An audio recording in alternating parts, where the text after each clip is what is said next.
Right, this is the next project, reference Catherine, and this is an empty house at the moment. It's a rental property, so the customer wants something just a bit better than basic, which is what we can do.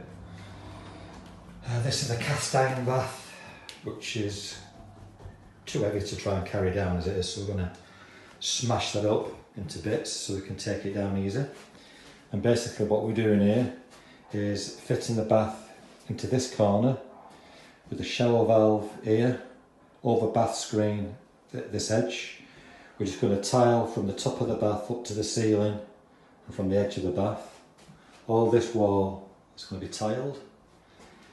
We're going to move the basin from there into this corner.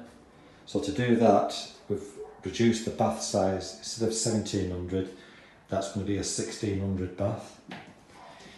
New toilet. We've got a tile under the window, just from there to the floor.